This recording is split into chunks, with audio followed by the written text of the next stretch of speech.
क्रांतिकारी साथियों, मजदूर वर्ग के संघर्षों का एक शानदार इतिहास रहा है। आज जब हम अंतर्राष्ट्रीय मजदूर दिवस मना रहे हैं तो निश्चित तौर पर उन जाबाज क्रांतिकारी मजदूरों को याद कर रहे हैं जो लाखों की तादाद में 1 मई 1886 को अमेरिका की सड़कों पर उतर करके 8 घंटे काम की मांग कर रहे थे। हालांकि उनकी ये मांग कोई नई मांग नहीं थी।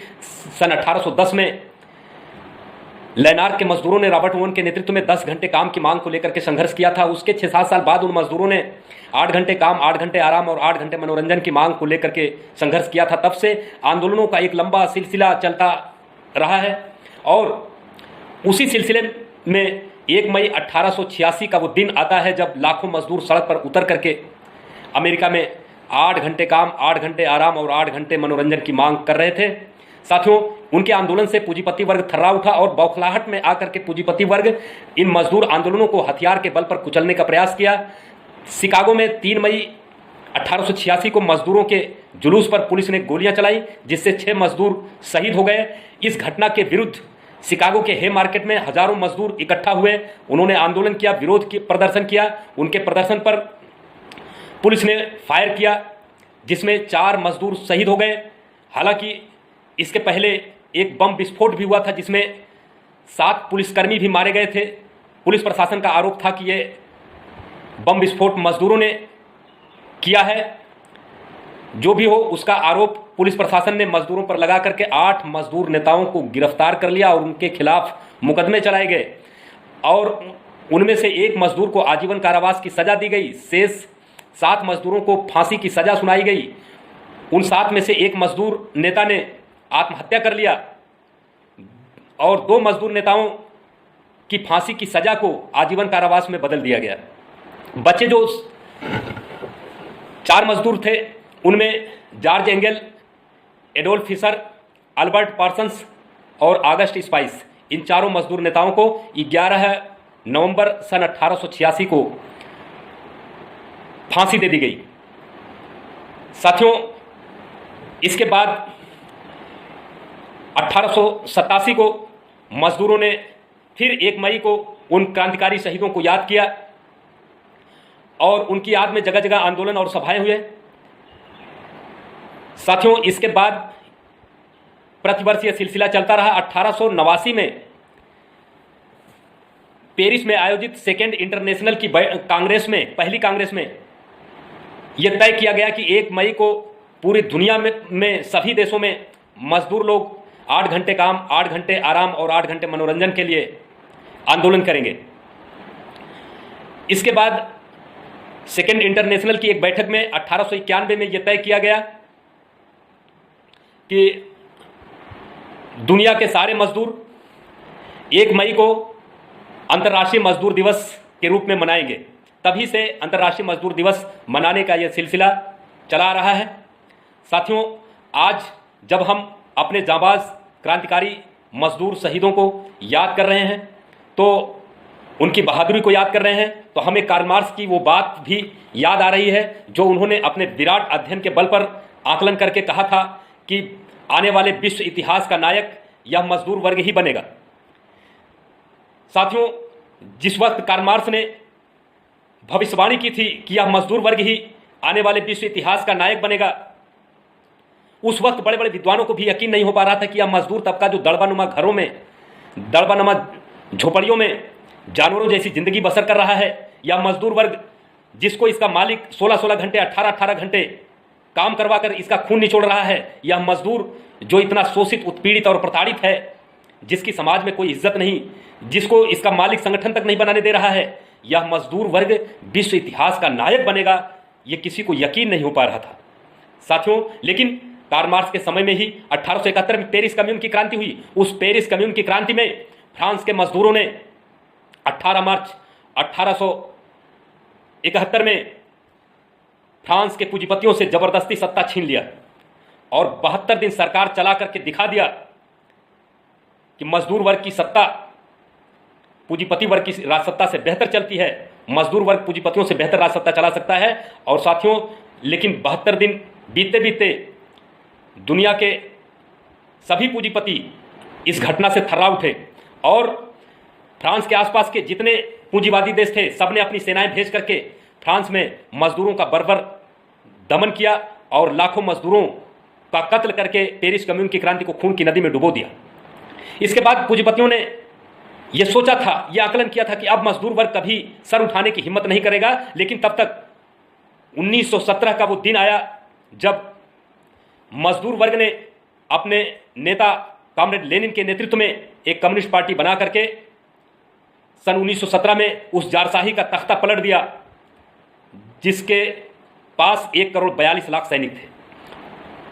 1,42,00,000 सैनिक उस जारशाही हुकूमत को बचा नहीं पाए। इसके बाद तो क्रांतियों का सिलसिला चलता रहा। 1849 में चीन में भी मजदूर वर्ग ने पूंजीपति वर्ग का तख्ता पलट दिया। वहां पर माओ सेतुंग के नेतृत्व में मजदूरों ने कम्युनिस्ट पार्टी बना करके जापानी साम्राज्यवाद को हराया, अमेरिकी साम्राज्यवाद को हराया, चांग काई शेक को परास्त किया।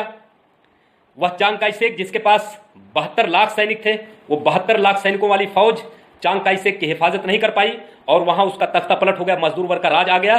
जहां पेरिस में मजदूरों ने 72 दिन सरकार चलाई थी, वहीं रूस में मजदूरों ने 72 साल सरकार चलाई और चीन में आज भी मजदूर वर्ग की सरकार चल रही है। दुनिया के 1 दर्जन देश में आज भी मजदूर वर्ग की सरकार बहुत बहादुरी से चल रही है। और आज जब हम अंतर्राष्ट्रीय मजदूर दिवस मना रहे हैं तो साथियों, आज पूरा विश्व कोरोना वायरस की महामारी से जूझ रहा है और इस महामारी के दौर में भी अगर आप देखें तो यह मजदूर वर्ग की सरकारें अपने मजबूत राजकीय ढांचे के बल पर इस कोरोना वायरस की महामारी को भी मात दे रही हैं। और दूसरी तरफ वो पूंजीपति वर्ग की सरकारें अपने प्राइवेट ढांचे के बल पर कोरोना वायरस के मुकाबले लगातार हार रही हैं। अमेरिका जैसा ताकतवर देश कोरोना वायरस के महामारी के मामले में एकदम लाचार दिख रहा है।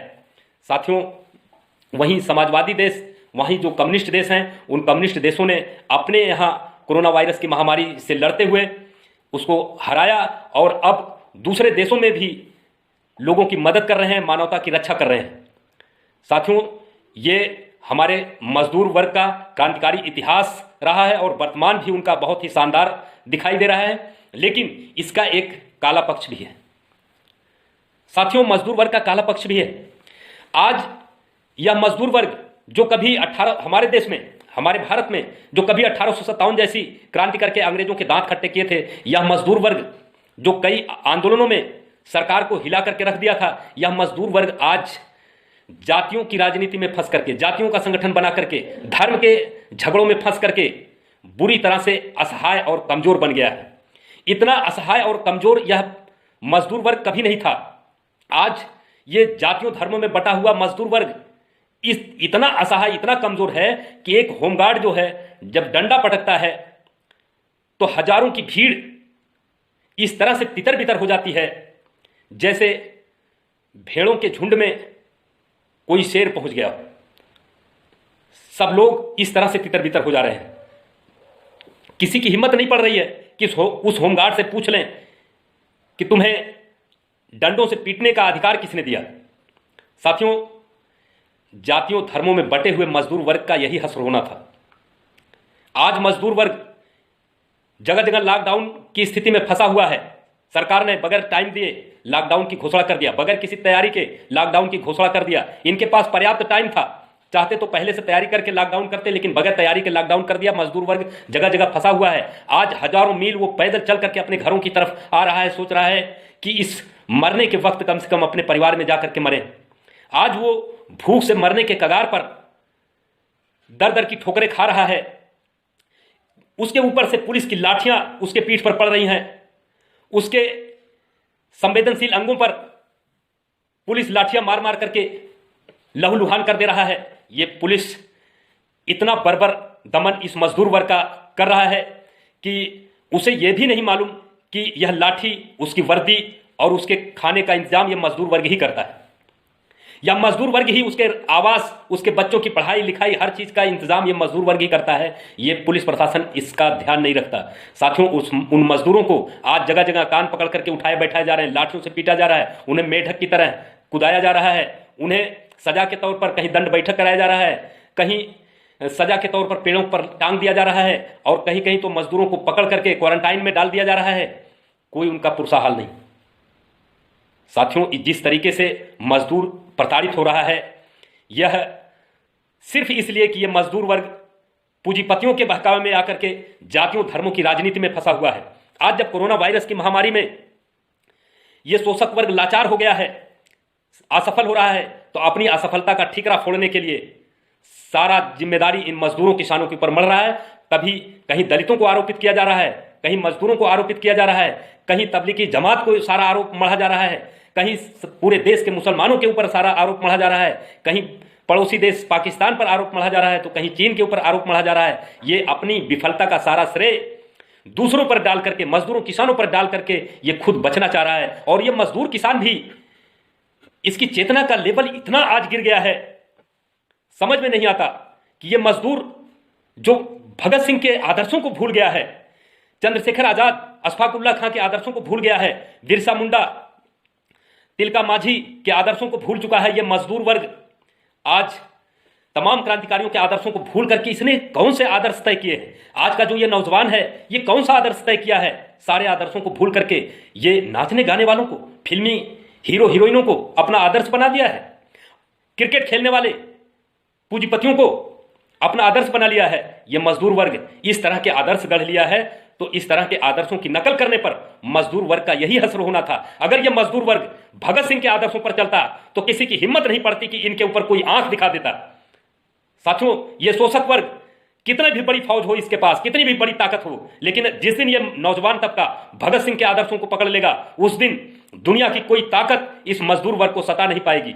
इसलिए साथियों, आज जब मजदूर वर्ग दाने दाने को मोहताज हो रहा है, किसान दाने दाने को मोहताज हो रहा है, महंगाई, बेरोजगारी, भ्रष्टाचार लगातार बढ़ रही है और देश में भूखमरी बढ़ रही है। सरकारी आंकड़ों के हिसाब से अगर देखें तो 18 करोड़ लोगों के ऊपर छत नहीं है, बिना घर के लोग हैं और 38 करोड़ लोग बेरोजगार हैं। लेकिन यह बेरोजगारी का आंकड़ा अगर हकीकत में देखा जाए तो लगभग 90 करोड़ लोग बेरोजगारी का दंश हमारे देश में झेल रहे हैं। और साथियों, इतना ही नहीं, हर तीसरा बच्चा कुपोषण का शिकार है, हर आधे घंटे पर किसान आत्महत्या कर रहा है। ये दुर्दशा, ये कब जागेगा नौजवान? ये नौजवान जातियों धर्मों के झगड़े में कब तक लड़ता रहेगा? कब तक ये आपस में कट मरेगा? साथियों, जब तक ये जाति धर्म के नशे में चूर रहेगा, जब तक ये जातिवादियों और जातिवादी नेताओं को, जातिवादी संगठनों को अपने आदर्श के रूप में अपनाता रहेगा, तब तक इसकी यही दुर्दशा होगी। और साथियों, इस दुर्दशा से मजदूर वर्ग को बचाने के लिए भगत सिंह के आदर्शों पर चलना होगा। और जिस दिन ये नौजवान भगत सिंह के आदर्शों पर चलने लगेगा, उस दिन इन मजदूरों किसानों का अधिकार किसी में हिम्मत नहीं कि छीन ले। आज सारे सरकारी संस्थानों को बेचा जा रहा है, आज रेलवे बेची जा रही है, रोडवेज, हवाई जहाज, सड़क, पुल, कल कारखाने, खान खदान, स्कूल, अस्पताल तक सब बेचे जा रहे हैं, सब प्राइवेट हाथों में बेचे जा रहे हैं। नौकरियां खत्म हो रही हैं, परमानेंट नौकरी तो एकदम खत्म हो गई है। प्राइवेट कल कारखानों में भी परमानेंट नौकरी नहीं मिल पा रही है। ठेका मजदूर, मामूली दाम पर संविदा कर्मी खुद सरकार भी रख रही है। नौकरियों का इतना अभाव, बेरोजगारी इस कदर बढ़ रही है, आखिर इन नौजवानों का क्या होगा? अगर ये नौजवान आज नहीं जागा तो निश्चित तौर पर इस नौजवान का भविष्य में कोई पुरसाहाल नहीं होगा। ये नौजवान इस तरह से मारा जाएगा, इस तरह से घुट घुट करके इसे मरने के लिए मजबूर कर दिया जाएगा कि वैसा इतिहास में कभी नहीं हुआ था। साथियों, इसलिए आज नौजवानों को जागना होगा और फिर से वह अपने जज्बाती मुद्दों को छोड़ करके अपने रोजी रोटी के सवालों पर उसे लड़ना होगा। अगर ऐसा नहीं करता है तो ना तो वह अपने अस्तित्व को बचा पाएगा और ना ही इस देश को। इनकलाब जिंदाबाद।